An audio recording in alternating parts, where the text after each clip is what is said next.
Hello, everyone. Welcome back to another inspiring and amazing episode of the Inspired Life Vancouver, where we get to bring amazing locals who are making a positive impact in the community.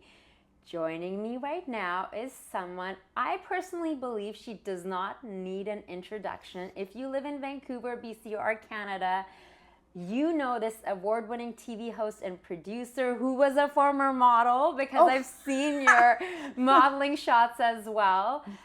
I think, like 20 years old when I was on Urban Rush. I remember coming on this show and being amazed by her beauty, how charming, how present she was as a host, as a journalist, and what a presence she had on camera.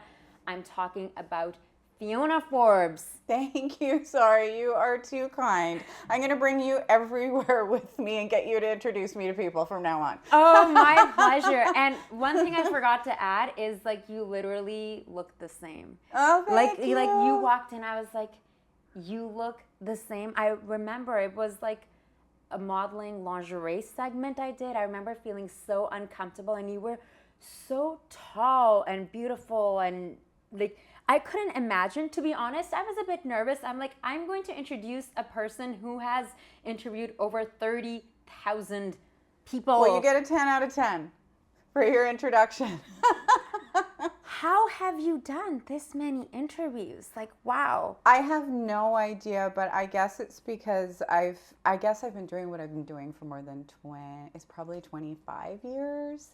But yeah, a while ago, it's probably 10 years ago now, that myself and my co-host Mike Eckford were asked how many interviews had we done, and we actually didn't know the answer.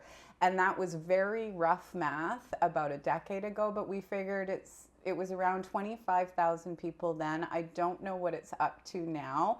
I can't remember a lot of the interviews, but I know I did them. Well, I remember some of them because I was watching them last night, but I've seen you. You've been in our homes. Like, so many people in Vancouver know you, not just from the show, from the community, from the work that you do. You're really involved in the community. And it's, I was mentioning to someone earlier, it's not about just a one-hit wonder. It's the long game. And I feel like you're one of those people who's had this long career. So I would love to talk a bit about that. Like, did you always envision that you're going to be talking to people, talking to them about their stories? Was that like in the plans? I've never had a plan. I'm ashamed to say, but I just feel very lucky. No, it was never a plan for me to be on TV or interview people at all. I actually got into the industry, and I've told this story before, so apologies if you've heard it, but I was actually going to university to be a lawyer. My dad was a lawyer, and you always think that you don't know what to do. I should do what my parents do. And my dad was a lawyer, rest his soul. He passed away about 20 years ago. But he was also an actor. He was an actor through school, and he always did theater, even though he was one of the best lawyers in town. And my mom was also an actor as well. But super long story short, I was getting my undergrad degree at UBC, and my dad sat me down, and I was planning on writing the LSAT and going through the whole thing to be a lawyer. Hadn't really thought that through. I don't really like arguing with people, so it probably wouldn't have worked out. But my dad sat me down and he said, Fiona, I don't doubt you have the brains to be a lawyer, but have you thought through you have to speak in front of people in a courtroom? And I hadn't really thought that through. Kind of a smart person sometimes, but not in that moment. I was so shy at that time in my life. For my whole life, I was debilitatingly shy. Like, I could not talk to you right now. I couldn't talk to your camera person. I couldn't say hello to a person on the street. I was so shy that I didn't know what they were, but I was actually having anxiety attacks when I had to speak in front of people in class at UBC. And that's what my dad was addressing. And he was doing it very gently. He's like, have you thought it through? And I was like, no, I haven't. So his suggestion to get over my fear of public speaking was to go take a broadcasting class or an acting class, because he said, that is how you're going to learn to do it. Because you know how to do the other stuff. You just have to learn to be comfortable speaking in front of people. So there was a broadcasting course of some sort being offered at Point Grey High School. And it was way back in the day, and I saw a job posting. And back in the day, a job posting was actually a post on a wall, like a poster. Like a literally job posting. And when I got home that night, my dad called and he said, how was the broadcasting class? I said, it was great. There was actually a job posting I saw for hosting a television show. And he said, well, why don't you go to that audition? Because auditioning is actually the worst case of nerves, as you know, being an actor, that people get in that moment. So he said, face your fears, go to that audition, and we'll see how you do. So I went to the audition, not even really thinking through what the job was, because that wasn't the point. This was an exercise in facing my fears. So you know when you're in audition, you're thinking too much. I wasn't really thinking about the job at all, because that wasn't my goal. So I was really in the moment. And in the moment, I sneezed really loudly right in the middle of the audition, and I thought I blew it. So I start cracking jokes and just saying, well, I guess I bombed that one. Well, they really liked my real personality. Once I sneezed, I stopped worrying and being formal, and I got the job. And a week later, I was hosting a 1-hour live interview show. It was called The Magazine Show, and I had no idea what I was doing, except for I knew that I loved it. And I didn't want to tell my dad because I thought he'd be upset, because I found what I wanted to do. I had that aha moment, those chills you get. You want to be somewhere forever. You're like, this is what I want to do. So I told my dad, I don't think I want to go to law school. And he was so happy, but I think he knew me better than I knew myself, and he was pushing me in the direction he thought. I wish he could see my career. He never got the chance to. I'm going to get emotional, but he guided me into the career I'm in now. So I have him to thank for it. So that's a long answer of no, it was never, ever part of the plan to be on TV. Wow. It was a dare. That is truly amazing, because when you say that you were painfully shy, and honestly, it sounds like destiny. Yeah. The fact and how he saw you more than even, what you knew. Yeah. And like you were meant to be, because you are so at ease. I was actually watching quite a few of your interviews last night, and I see your work through social media and through television over the years. You're so great at what you do. You're so calm. You're so present. You're so engaging and funny. Thank you. So when you say about the sneezing and such, like I was watching some of your demo reels, I'm like, you're hilarious. Thank you. Thank you. And when we're young, like I was then, you're not as self-aware as you are as an adult. And maybe I would have taken time to figure it out on my own, but it was nice to have that gentle push in the right direction, because with the changes in the industry, and the station I used to work for doesn't exist anymore, and budgets are cut, no matter what, come hell or high water, being around stuff like this is where I feel at home, whether it's on a film set, doing a talk show, being a producer, whether I'm the host. When you find what you want to do, you'll find a way to do it. So that's the only part of my plan that I'm certain of, is that I need to be around this kind of stuff. It makes me happy.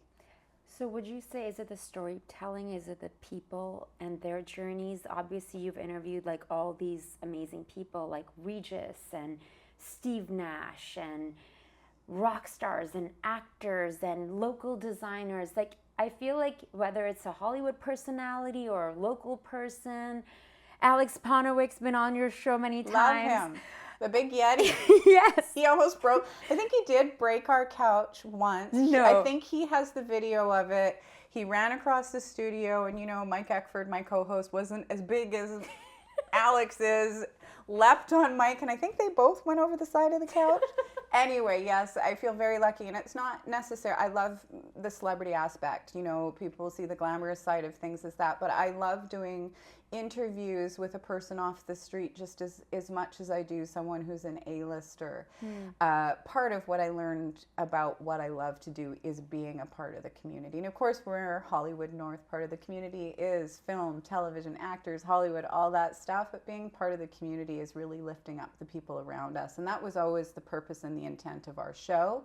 Whether they be someone at the height of their fame or somebody just starting out, it doesn't matter. People all have stories to tell, Completely. And that's what I love. That's part of what I love about the whole industry, is the storytelling. But it's also just being around a film or TV set. I feel at home and relaxed. Whereas in other work, because I've tried other jobs, I'm not that good at the other stuff. I don't have that feeling of like, oh, I belong here. I know what to do, right? Same. So I want to go back to the magazine. I mean, what serendipity that you end up getting the job, the fact that you're painfully shy. How did you react when you got the job, and then what was it like for you being on set? I still had that feeling. It's strange, despite the fact I still had problems with anxiety back then. I still do, but I just know how to manage it. When you have anxiety and panic, it probably sticks with you forever. But I had a little bit of that when I first started. But it was also the adrenaline, that excitement that you have. And it's almost the same emotion as fear or anxiety, but it was all about learning how to channel that when I started out. And I can't even remember what your question was, but it was... because I'm imagining you getting that show, like your dad tells you to go and audition, it's just an I can exercise. now that you say that, I can remember the first show. I was so scared. And when my dad passed away, my sister and I found this library of VHS tapes. I have nowhere to play them, but I have them, and it was all of my shows from that first episode that I so terrible on, but I was so sweaty, nervous, and when I went back and watched it years ago, I was not good. But I had that passion that I wanted to be better. And I'm really lucky that the internet didn't exist then, because you actually can't, if you're going to go try it, it's so old that it's not on the internet. You know what I mean? So I got to learn doing live television. It was community television, which is unfortunately something we don't have enough of anymore. But not a lot of people were watching that particular show. So I got to refine my skills just enough to get that next job. And the next job was co-hosting with my co-host, Mike Eckford. It was the show Daytime that became the Urban Rush. So part of it was being in the right place at the same time. And we all know that proximity leads to opportunity. And even though I was on a tiny show that nobody was really watching, it was being there that I found out about the next audition. And it's because I put myself in that I stepped outside of my comfort zone to host that show, even though I wasn't great and I didn't really know what I was doing. By the time the next audition came around, I had been doing it for a year, so I kind of knew. And I was good enough to get through the next level, which was getting the next gig. That's so amazing. I mean, never in a million years I could have imagined you sharing that with me. Like, I think, through social media, television, like the perception perhaps that everyone has is that, oh, you're just naturally born with it. She's naturally just so good. Whether you're emceeing or you're, talking in public or on camera or on television, even playing a reporter, you're so natural at it. I really appreciate your honesty and sharing about your anxiety, because I'm a very anxious person. And a lot of times people ask me, do you not get nervous? Do you not get nerves or doubt yourself? And I had to be to be quite honest, even before coming here, I'm like, Zara, just breathe. You're going to be okay. Fiona, it will be fine. But I was like, it's Fiona Forbes. Because inside of me, I remember when I was on your show, I was so young, and it was television and they were recording live. I don't think I could even breathe. Right. I was just and then on top of it, they're putting intimate wear on us, and I'm just... It was a lingerie fashion show. Well, I mean, talk about diving into the deep end. Yeah, and I'm putting makeup all on my body. But it's funny, because going back to my dad, he was a very wise person, and he always used to tell me that nerves are normal. And this is what I tell people when I teach or I do media training. Nerves are normal. If you're not nervous, then you're not passionate about what you're doing. And my dad always used to tell me, and Tony Bennett passed away a week or so ago.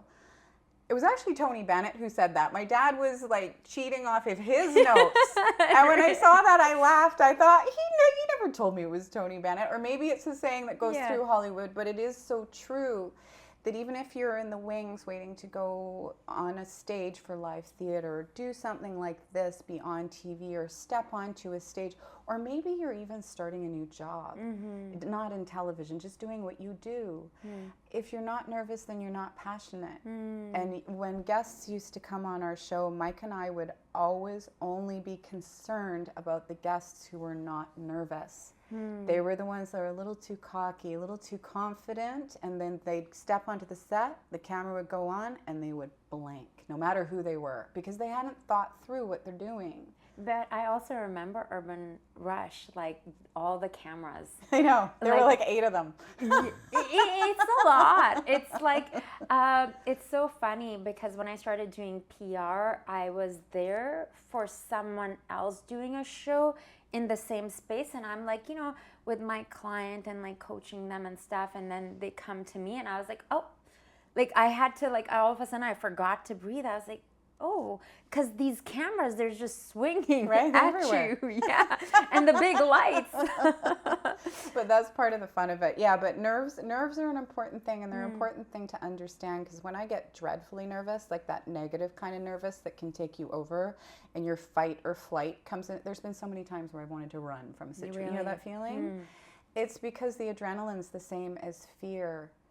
And it's the same feeling we get when we're excited about something, but it's channeling it in the positive direction rather than letting it take you over.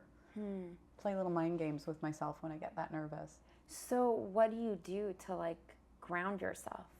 Well, breathing exercises like a maniac, and I usually do them in my car on the way. Like I did a few on the way here because I knew I was going to be talking, so I do breathing exercises. Another one that I tell people. Like, are you doing like one nostril, like the yogi breathing? No, I've never tried one nostril at a time. Okay.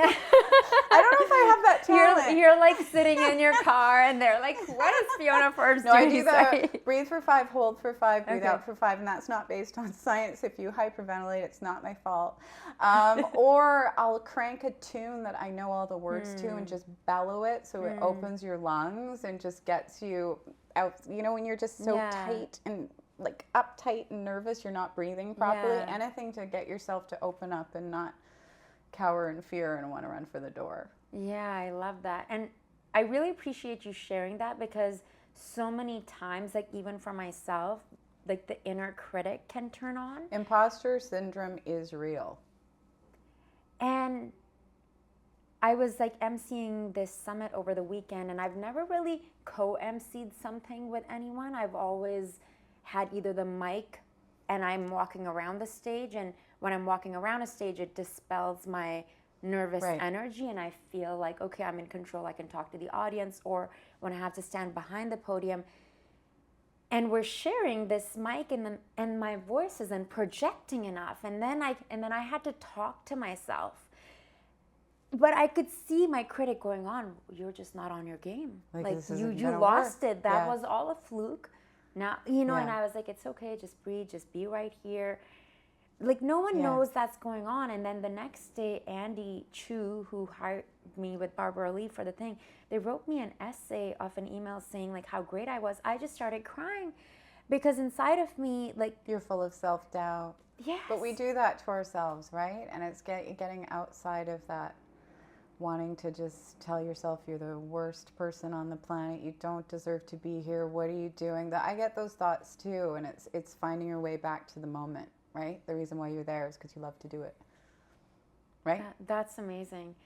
Tell me about Urban Rush. And like you did this show for so many years, like do you still get people just coming up to you and wanting to like, touch All you, the say hi, time. take pictures, because you're in their homes, so people really feel like they know you. Yeah, and it's a funny thing because I've been on television more than half of my life, so to me it's kind of normal. I still get people at least once or twice a week recognizing me from the Rush, Urban Rush, which actually ended, I think it was 2016, I'd have to look, but 2016 or 2017, so it was a long time ago that it ended. And for people to still recognize, I mean, when people come up to me and say, I used to watch you when I was a kid, I'm like, I phrase it differently. I know, but seriously. But I mean, it went on for 17 years. That the show I was talking about, like I did the show I was terrible at, my first one. I shouldn't say, see, criticizing myself, I shouldn't do that. But the first show I did, when Mike and I got paired up, he and I were co-hosts for 17 years straight. So it was initially called Daytime. Then it changed names to Urban Rush. Then it changed to, no, we left to go to Breakfast Television. We came back, and then it was The Rush. See, even I get confused. Yeah. But 17 years with the same co-host. We were so lucky because, I mean, that for a talk show to exist that long, for a co-hosting duo to still be friends, like we still text every single day. Like Mike and I, like when you're thrown into something like that with somebody, you are friends for life. And we were so lucky. We were co-hosts that got on like a house on fire from the moment we met. But, you know, looking back on it, could I have ever guessed when I first got that job it would go on for almost 2 decades? No. I mean, every year we'd be like, are they going to renew the show? Like, what's happening? We were just very lucky. Wow. I was just going to mention your chemistry and friendship and the fun you both had. And I remember, because there's Michael Eklund and there's Michael Eckford. And they always get mistaken for each other, and they both have a sense of humor about it. And even when I was on the show talking about my old show, it's like I was even nervous then, and like sitting between you guys, and you guys were just so electric and so charming. Do people expect you to entertain them when you like are out for dinner or going to like an event, or do they imagine like that Fiona, or do you feel the pressure to, you know, kind of like, I'm now Fiona Forbes and I'm going to go to this gala I event? mean, sometimes I have to put on my personality because it's funny. Yes and no. Sometimes when people meet me for the first time, say I'm introduced through friends, maybe it's a dinner party and people relax a bit, they're like, I thought you'd be more like you were on TV. But I'm like, but we talk like we're on Entertainment Tonight. Don't you think it'd be weird? We're like, joining me now to have a glass of wine. You know what I mean? No, I'm not like that. Yeah, there is a part that's TV, but I mean, you said you're shy. I'm still shy when I go to events. People see me. It's overwhelming for me, and it's funny because I think a lot of people in the spotlight, whether it's doing what we're doing now or being actors, we're almost introverts that put ourselves in that position, right? I think a lot of people who are performers in some way, shape, or form are the shy weirdos, and I mean weirdos in the best way possible. I think we all kind of gravitate towards each other, those creative types, because there's something in us that wants to be an extrovert, but that's not second nature to me. So sometimes when I go to places and my best friends know, like, sometimes that shy person comes out and I get overwhelmed and I have to leave. I think a lot of people are like that, right? Yeah, that is so on point, because even for me, like after filming or when I've been at events, afterwards I need like a day or two to fully recover. I think I may have been different when I was in my 20s, but as I've gotten older, I also recognize my own sensitivity to fully recharge. And when I'm having the interactions, like I want to be present when I'm with that person, and which is when I saw you last, which was at the Shangri-La, the Holt Renfrew event.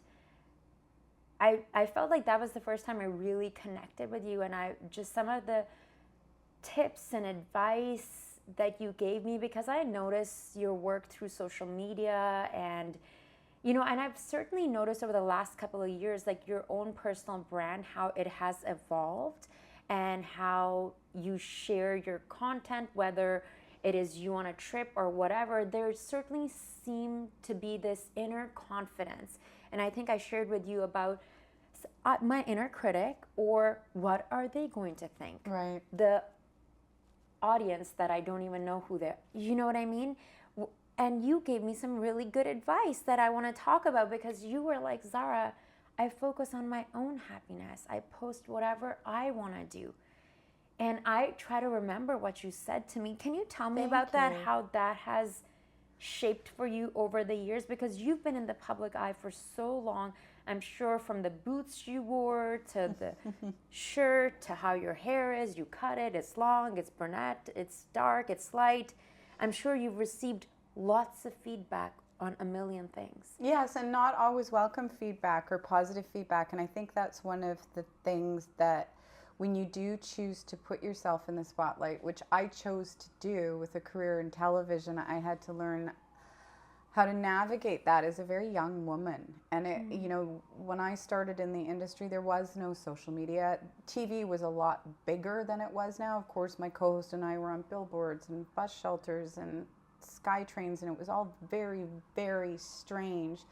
But that's different from the way it is now with social media. You do have more of a choice, you have more control. Of course, what I do on television, that still kind of has the same aspect as it always has, but deciding who you want to be to the public is a decision. You know, I made a decision a long time ago. My family didn't want to be in the business, so there's not a lot of, you'll notice if you had taken an analytical look at my social media, there's not a ton about my real personal private life, because I made a choice a long time ago. And bless all the people who are comfortable putting it all out there, but somebody just advised me a long time ago, before social media's, privacy is something that you can never get back. So be careful about what you choose to share with people. And I've always had that in the back of my mind with respect to the people around me too. But for me, it's funny that you say a couple years ago, because I had a massive life event that I call it Fiona 2.0. I give zero you-know-whats anymore about what people think. So, and that kind of changed the course for me to share a little bit more of my life, not a lot, still keep it private, still have family and friends that aren't on social media at all. They just have no interest. They're probably smarter than the rest of us, but we'll find that out, you know. But yeah, I just stop second guessing what someone else is going to think and just go with my gut. I feel like that's something that I'm still in that process, you know. I think it comes with time, it comes with experience of not caring so much about what others, because so many times I'm like, oh, they're gonna be like, she's being annoying, posting about herself all the time. And I just have to like let that go, because that is my life. Yeah. But I remember your words because of the way you said it. I was like, I held that advice to my heart. So whenever I'm on social media or whatever, because I feel like I'm my own publicist. You are essentially. Yes, because if I'm not doing that, how are people gonna know that I'm available to be hired for XYZ job? Yeah, and for me too, you know, I've been working freelance and being self-employed. You are your own PR machine, and you do have to have a professional look to your social media. I think so anyway. I'm not criticizing what other people choose to do, but it's all about choice, and that's where I don't quite understand that people feel the need to criticize or say somebody else is annoying, or why is she putting that out there? But don't follow that person, you know? And it's that piece of advice that I can't even remember who said it a few years ago, but it really went viral, to just unfollow the people that don't bring you joy. And doing that on your social media, it's your own space. And if people are telling you things that are negative, just block immediately, don't engage. Who needs that, right? Yeah. It's like giving somebody a giant dirty look for no reason in real life. Like, would you do that? It's rude. Or commenting on their hair or what they're wearing. I want to talk about some of the people you've interviewed, because like Regis, like Steve Nash. Regis was my number one. People always ask me who my favorite interview was. Regis Philbin. Legend, icon, my hero. I just can't believe I got to interview him, to be honest. Talk about being nervous. The nerves that my co-host and I, because our show was a carbon copy of what was Regis and Kathy. Like when we first started that show daytime, it was a 1-hour talk show with a coffee table, 2 hosts doing this and chatting about their lives. It was new then to have that format, and our show was a blatant ripoff of Regis and Kathy Lee. And Mike and I are like, is he going to know we copied him? Well, he sure did. I saw that. I was like, wow, what an honor. Yeah, when we met him, you know, we did the interview, and unfortunately, the network that I used to work for, Shaw, when it folded, they actually got rid of the tape libraries and deleted them. So I don't think that interview exists anymore, the whole thing. Maybe it does. Some of it's still online, some of it's not. But the preamble to it was, we went to the River Rock Casino to meet Regis, freaking out, our crew's freaking out, our this is the man. This is the guy who created what we do. And now we're going to interview the king of interviewers? I'm sorry. What? So we're sitting in our little chairs waiting for him to come out, and he came out, and he wasn't a big man, not very assuming, just exactly how you'd picture him, and then exactly how you'd think he'd be. And we did our interview, and it was about 20 minutes, and he said, "Do you have some time?" To Mike and I were like, "Sure." And he sat there, and the part you didn't see is he sat there with Mike and I for about half an hour saying, "You kids have got it. That needle in the haystack chemistry people talk about with me and my co-host, you two have it." And hearing that from him, because that would be, like 15 years ago, it gave us so much confidence in what we were doing. And then he gave us a shout out on his show on Monday morning with Kelly. And we didn't even think he'd remember our names.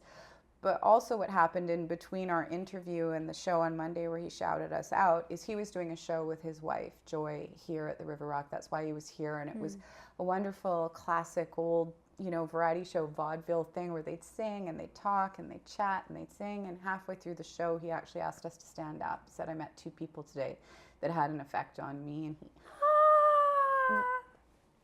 I'm sorry, what? Oh my God. Yeah, so that was the most special interview. And when he passed recently, I just feel even more lucky to have had the chance to meet him. He's like Hollywood history. Wonderful man. And to be acknowledged by him, like, how amazing is that? Do you and Mike talk about, like, what would it be like to do like a podcast or like, something like that together? Because you guys were like yin and yang, but so fun, and also in height, and like, I know, we had our thing. Mike and I have talked about it because, like I said, we still talk, text almost every day. He still tells the worst jokes ever, you guys. No, but Mike stepped away from the business by choice. Okay. And he's happier than he's ever been. Really? He's a stay-at-home dad. He's a family guy. He is happy. And we always say, and he always says, if we're integral to the plot, that's always his line. He'd come back. Neither of us have agreed on the right thing to come back with. I'm sure if there were something, we would, because we are always on the same page with that kind of stuff. And like we did MC a couple of things after Mike left the show. We did talk about doing a podcast, but the podcast didn't feel right. But if there ever were the right thing, for sure we would. Yeah. That sounds lovely. I didn't know about him being a full-time dad. That's lovely. Yeah. So other than Regis, who else would you say, could you name 3 guests who left an impact on you? Or that you're like, wow, I can't believe I got to meet and interview this person? Let's see if I can do 3. First up, one of my other favorite interviews was John Cleese. Because I was a huge fan of Fawlty Towers and Monty Python growing up. And he wrote an autobiography that's probably about this, like, thick as an encyclopedia. And it's kind of a long story, but our studio was under construction. We were on our summer hiatus when they were rebuilding our set. And then the interview with John Cleese came up. And the Pacific Rim Hotel was right next door to our studio. So we got a room there to interview Mr. Cleese. And we were getting it all set up. They had a big, huge suite for us. And it was Mike and myself and our camera guy and our EA, Susan, was there as well. And all of a sudden we hear a doorbell. And it was like an episode of Fawlty Towers. We're like, we have a doorbell? There's a doorbell in this room. You guys, what do we do? Oh, we answer the door. But we're all running around like there's a doorbell. Anyway, it's John Cleese standing at the door. And he's in his slippers is the first thing I notice. And he looks at us and he goes, "Are you in a hurry?" And then he looks at me and he goes, "Right. you're the one that's supposed to interview me, aren't you? It was just me. Mike had left the show at this time. And I was like, yes. And he goes, right. Okay, how are we going to do this? And I'm like, what are we doing? Because I don't know what he's talking about. And he said, well, here's the thing. I spent years writing this book. I don't know if you had the chance to read it, but it's my autobiography about my life, and it's about 1,000 pages long. He said, I've been rushed around North America doing these 2-3-minute interviews, and I'm kind of sick of it because we just get to the title and the cover, and all of a sudden the interview's over. If you're not in a hurry, I've actually run away from my publicist because I'm supposed to be at CBC right now, but I don't want to do another 2-minute. My apologies to whoever was supposed to interview John Cleese at CBC. We said, we're not in a hurry because we were taping it and we could go as long as we want. It's one of those moments as an interviewer, you are so thankful you did the homework and read the damn book. Because John Cleese says he will do a 1-hour interview when you're supposed to do one that's 5 minutes because he was under strict. And you're here, there, you go here, everywhere. there. Yeah. Anyway, he comes in his little slippers. And he said, if there's another ring at the doorbell, it's going to be a very angry publicist. Just don't tell her what I said, okay? Don't tell her. This interview is going to be as long as we want. So sure enough, we start doing the interview, and the publicist is giving the old wrap it up, and she's kind of wrapping it up, and Mr. Cleese, wink, wink, nudge, nudge, say no more. He is literally doing that to me. And he's like, and we do the interview, and it goes on for about half an hour. And then there's another question. This is why you do your homework when you're interviewing people. He said, Fiona, did you have, and the interview's wrapped. He said, well, and he crosses his legs. He kind of gives the publicist a look like, just watch me now. And he goes, Fiona, did you have a favorite chapter in the book? And I can't remember what the chapter was about, but there was one chapter that made me laugh out loud so hard that I couldn't read the book in public. I had to put it away, and I'm like, I have to read this when I get home. And I told him it was that chapter. And he said, well, how would you feel about a little story time? I'm going to read that chapter out loud to you right now. And I said, can we roll on it? And he said, sure. And sure enough, he opens the book and he reads us a whole chapter You're kidding. on camera. Oh my God. And then afterward, our director was a massive fan and brought every record he had that was Monty Python, every book, every magazine scrap, tickets from when he played the O2 Arena in London. And he said, Mr. Cleese, would you sign these? And he took the time to sign them all. He hadn't even seen some of the posters, so it was like a trip down memory lane, but that was one of my top interviews. Wow. I can like picture it. Like, how could you keep a straight face? I Like when you're didn't. seeing him with his slippers rolling in. I laughed the whole time. I felt terrible for the PR person because you've been in that position. Yes, You're trying to wrap these people up and both of them are just ignoring you completely. They're like, I'm just trying to do my job. Like, people hired me. We need to go to these other places. But yeah, like you said, you did your job. Yeah. And like, wow, you read that book. Yeah, no, what a legend. Number two. Number two, I don't know, you got me, see, this is what happens to me when I can't remember right now. I'm drawing a blank. You know when somebody asks you the simplest question, I know. you cannot You're remember like, their name? Completely. I'll go with another comedian who was Martin Short. And he was, and it's not such a long story, it was just such a fun interview. And I was such a huge fan of SCTV and everything else that he did. And he showed up and he was quite serious, but once he sat down and we started chatting, I swear to God, he's Ed Grimley in real life. Like his characters pop out every now and then, and it was just so fun to watch him in action and watch someone like that who is just so quick and so funny.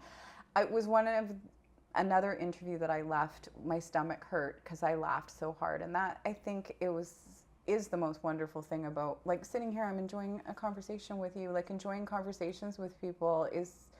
What a privilege. What a ridiculous career. Completely. And I was just saying this to Tiara earlier. I feel so grateful that people open up and share their life experience. Like some of the things you shared today, like never in a million years, Fiona, I thought I would be hearing that. But in a weird way, A, it kind of bonds me to you.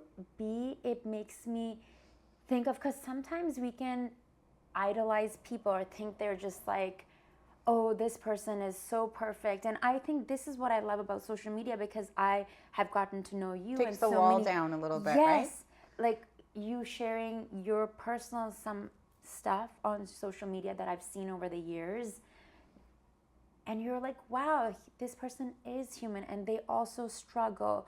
Because it does happen, whether you like it or not. If you see someone on the cover of a magazine or on a billboard or on television, they seem larger than life. They seem a little bit above humans. Well, if anybody ever thought that I'm calm and collected, it is not true. I'm kind of a nervous wreck inside. But it is true. Everybody's just human. I know what you're saying, because but it is true. You have this idea of people, but everybody's just human on the inside. Completely. And we forget that. Even if I know this, like, I completely forget it. But the fact that you even brought that up, it's like, oh yes, like, even after all these years. And I think one of the things that I love about your journey is how you've naturally progressed, and it sounds like you're deeply passionate and curious about human beings. Yeah. So even if on the magazine you were like so nervous and you were getting paid to learn, like it's like being in school, but except it's being televised, like you were naturally gifted at that. Thank you, because I didn't think I was. So thank you for saying that. You know, that self-doubt, I never would have thought that what I was doing then, if I, get a chance to talk to your younger self, would be to stop putting yourself down. You got this. Like, you can do this. But, we don't allow ourselves to feel that sometimes, And completely, 100%. Yeah. What do you do for self-care? Because we were talking about this before we started rolling, especially when you were doing Urban Rush, breakfast television, you're live, you're doing 5 interviews a day, 5 guests, Monday to Friday, and then you're doing some charity event on the weekend or emceeing this, and there's a photo shoot, and you have to do publicity stuff for your show. So that sounded like, 17 years.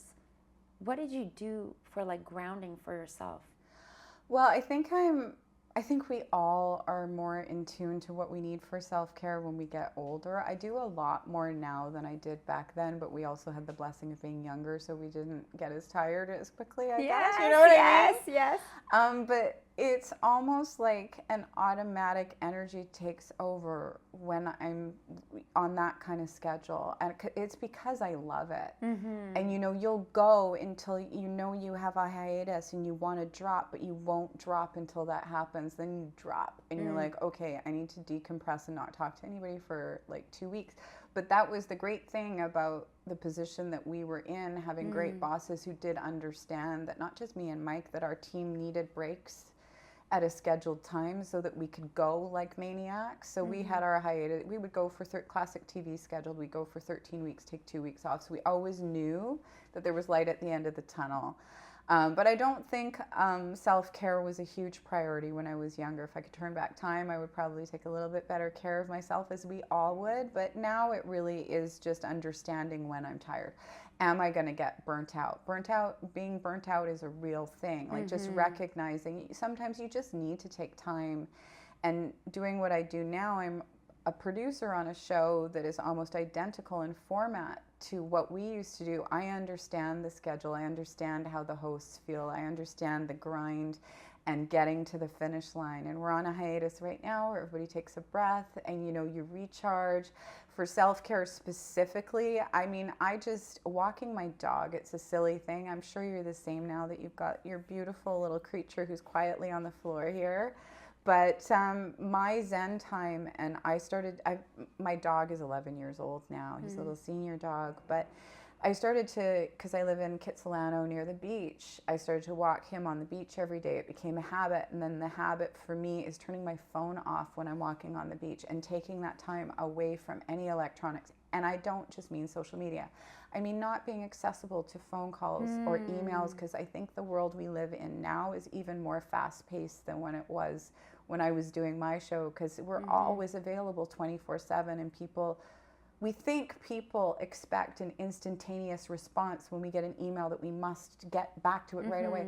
Before we had phones, it would wait till you got home. Unless it's urgent, take the time away from your devices and electronics. For me, is a good reset every day, and doing breath work when I'm watching. And yes, I sound like a flaky hippie, and I live in Kitsilano, and I wear Birkenstocks when I do it. You know what I mean? I love it. Finding that zone, and mine is just spending time with my dog and being outside, rain or shine, and taking that walk and forcing yourself to do it when you don't feel like it, and just making sure you have that time to decompress, really. And yeah, I go to the spa and a lot of other fun stuff too, but that self-care is the self-care that I need every day. That's very well said. And I need to work on the disconnecting. I tried that for like a week because we had a guest on the show. They talked about not having your phone on for the first couple of hours in the morning. I did that, you know, it lasted for like a week, and I was like, okay, that was great. Yeah, and you know, the same timing doesn't work I couldn't do it in the morning because of my hours with work, but it's the end of the day for me, just taking 30 minutes. And you'd be surprised how many times you pick up your phone. It's like a weird habit. It's like a little addiction. It is the notifications. A giant addiction. Yeah. Right? And I haven't had my ringer turned on in years. Like I just don't. Like I wear a smartwatch for when I have to be tuned in, and then I turn it off. You know, as you mentioned, spa time, I had this vision of your shoot in Whistler. I think it was it with the Scandinavian Spa, or it was at Nita Lake Lodge? Oh, yes. For Fresh Magazine. Yes, I love that. And that was an amazing shoot you did. Thank you. And I think you have like fur or something, or faux fur wrapped around you. And, you know, you've done all these amazing shoots with Denny. Yeah, Dennis. He's such a lovely person.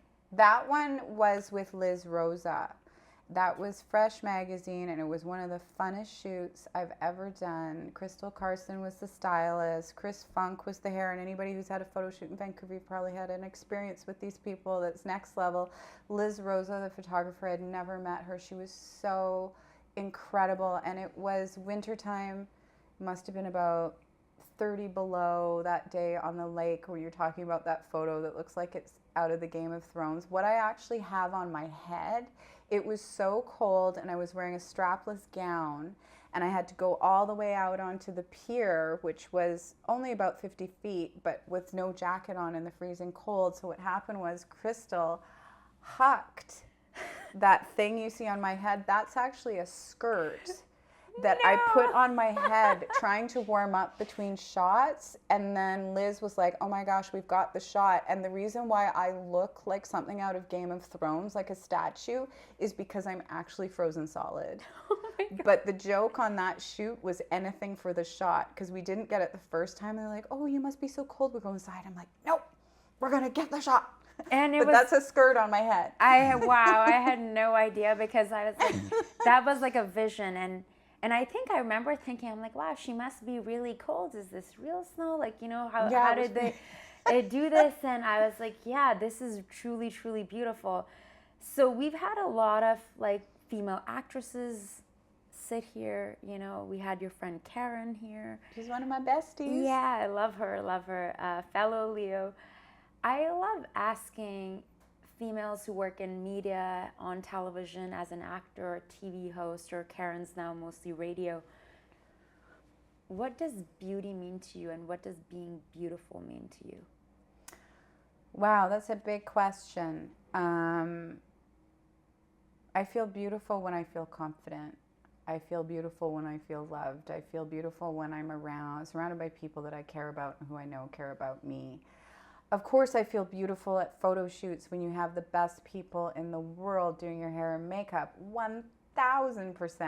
But feeling beautiful for me, being a little bit older and wiser, is being comfortable in my own skin. And that could be in my sweatpants and my Birkenstocks, right? Yeah! And sometimes that can be the most beautiful thing.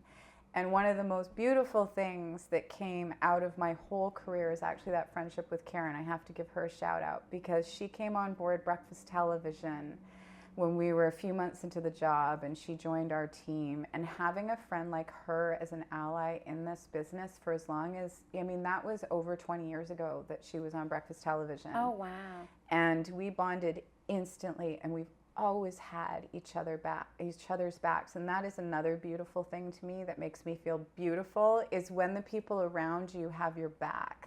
I've had people like Karen Kunkun, my co-host, and I were a true team. When I'm talking about that photo shoot with the people I'm name dropping who are on board, it's about having the team around you that makes you feel that way and makes you feel like you can, you know, being on TV is not easy, but when the people around you are supportive and you know that they're with you, not against you, because I've heard of a lot of shows where, you know, maybe the hosting duo doesn't get along, or maybe, you know, people will do anything to get ahead. I have been so lucky with the people who've been around me to make me feel confident and beautiful in what I do. And Karen Kunkun is one of them. You need a Karen in your life. You really do. And I connected with her instantaneously as well. Like, I styled her for a cover shoot for Drishti magazine, and she said to me, she's like, wow, you really love your job. Like, I enjoy styling and fashion. I'm really into it. And then, you know, she hired me for a few other things, and just over the years, just staying in touch and rooting for each other. Yeah. And I think you're one of those people too. Like, when I was in Paris, you were always like showing so much love to everything I was posting. I really felt that warm energy coming from you. How do you feel, you know, obviously you're now working with one of the top morning shows as a producer, but you still do media engagements. I see you working with brands, you're emceeing events, you were doing this show with Czech as a host like a few times. I was guesting on my friend's show. Okay. Yeah, This Is Van Color, but just as a guest. Yeah.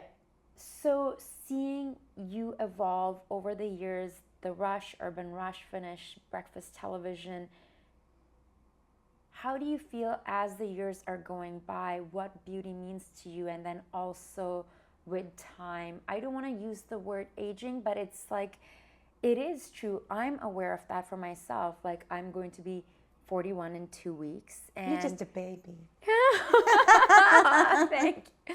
I'm like, but I was coaching something and putting something on tape, and it's a subtle pressure that I feel inside in the back of my brain that is around what that looks like as an actor, as a female actor, female actress, whatever way you want to describe it.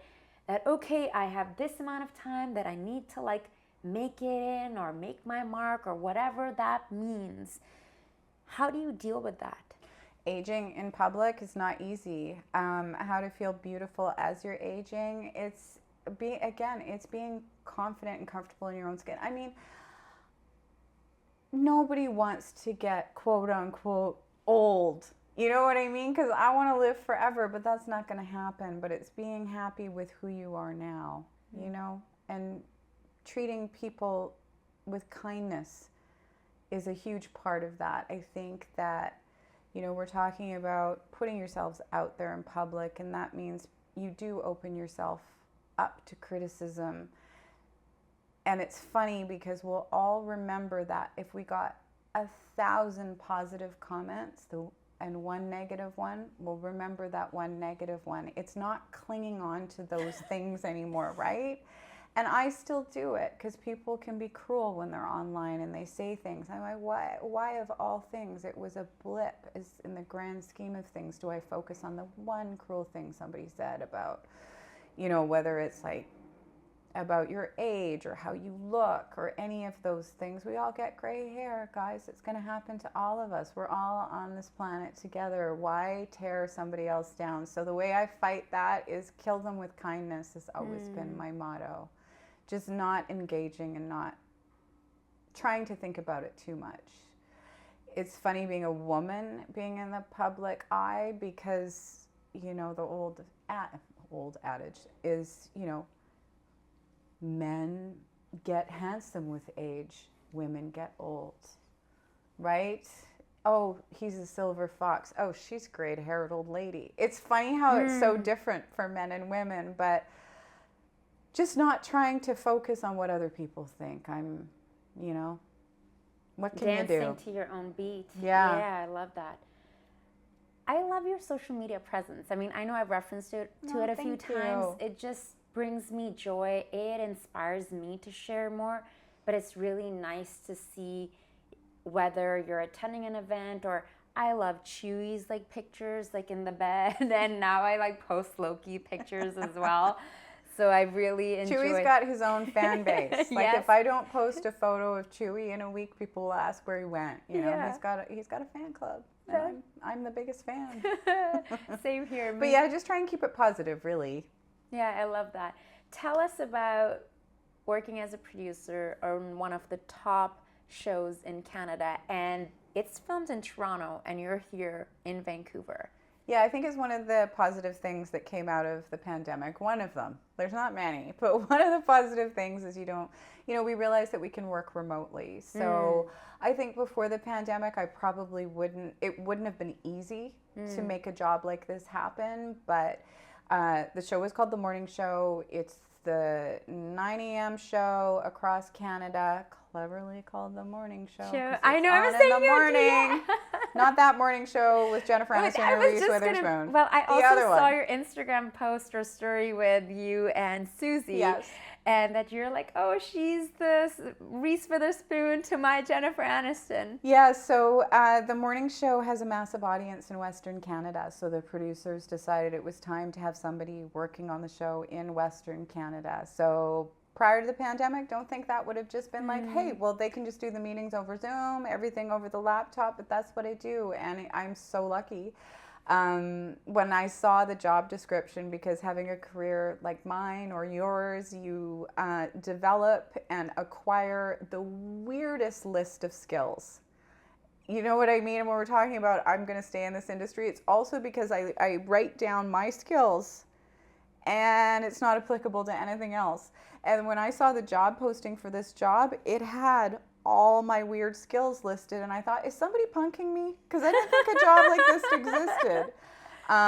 But yeah, so I'm producer and contributor for the morning show, and I've only been, I think it's been 3 months now, so I'm still kind of the new kid. The learning curve was massive, but now that I feel more comfortable in the job, it's just where I feel like I should be right now. And I just thank my lucky stars that I got the job, because I would imagine that the competition would be fierce, because there's not a lot of, as you know, entertainment lifestyle television that's produced here in Canada. Like right? in the US, they have so many. Many. And some actors or singers who've gotten shows that I was like, oh, this person has a show, this person has a show. And we don't have a lot of that here in Canada, and so it's nice. I think coming out of the pandemic as well, people have less of a hunger for news.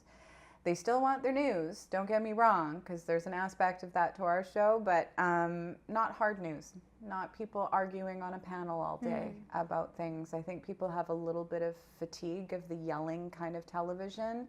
And they want lifestyle and entertainment. They still want to know those headlines and know what's going on in the world, but a little bit of lighter fare. And for me, that is what has always been my brand and what I do. So music, cooking, fashion, all the stuff we used to have on my old show is what they do on this show. So it's celebrating the best we've got. I love that. Yeah. It's funny, as you were saying that, I was watching a few of your demo reel clips on YouTube.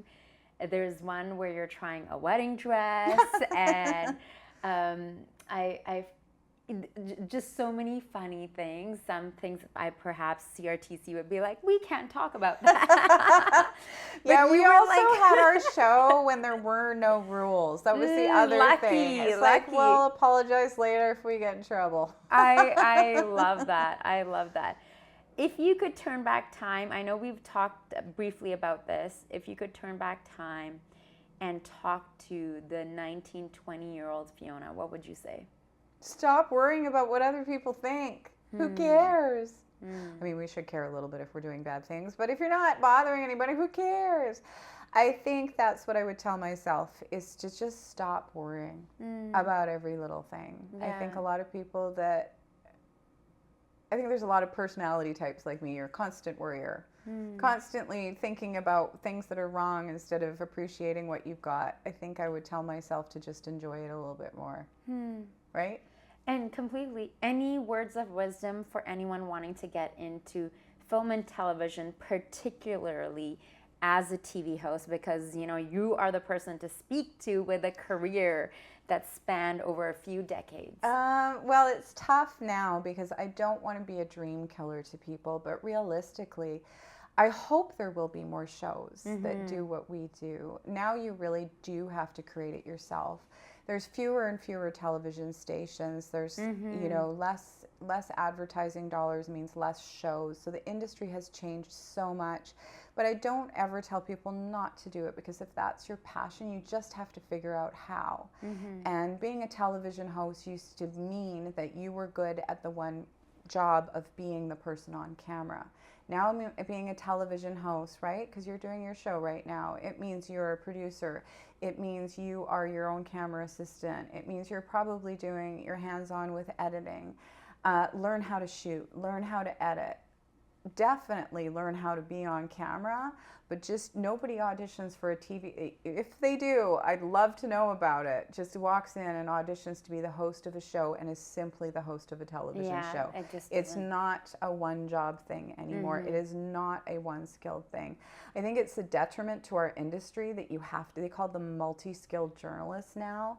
Being a camera person, in my humble opinion, is an art. Being an editor is an art. Being good at all of those things, wow. That used to be a needle in a haystack. Now it has to be everybody.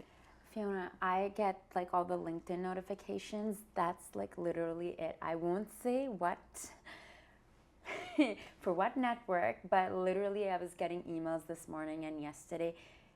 You have to shoot, you have to write, you have to edit, you have to doing all of this. So one person, and then it says entry level. And then it says, or this is an unpaid internship that is such a privilege. We don't want to hear about you complaining.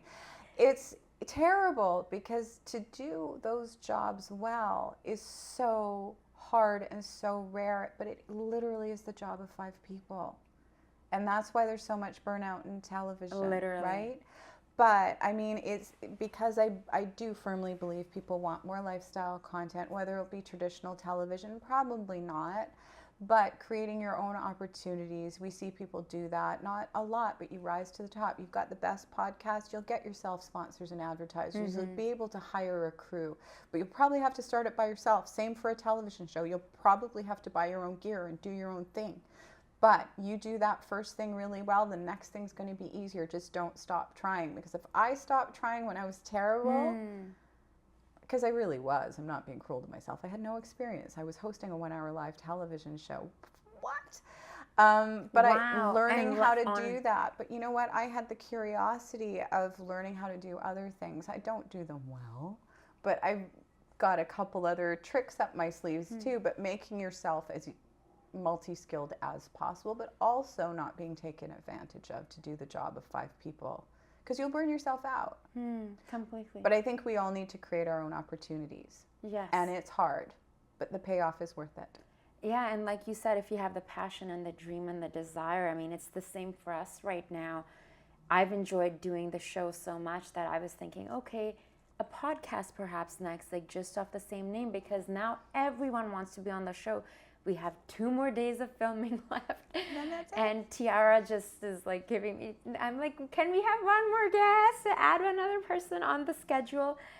I also want to take a moment to thank you, because whenever I've had clients, when I was doing a lot of the PR work, you've always supported me. Oh, thank you. And that's meant a lot.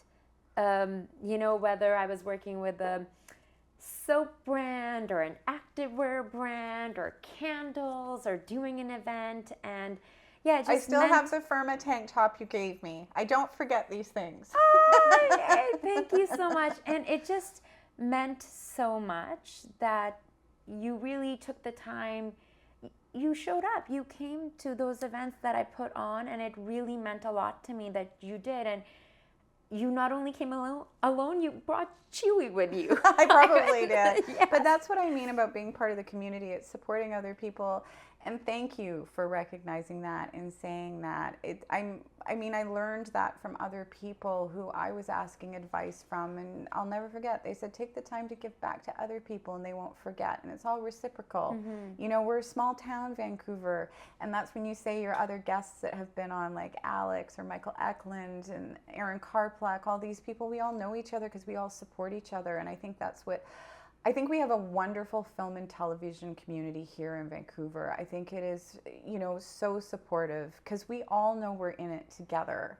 And I love hearing about my friends getting that gig, you know, and it's like, because you know how exciting it is when it's you that gets that gig. And I just love that people cheer each other on.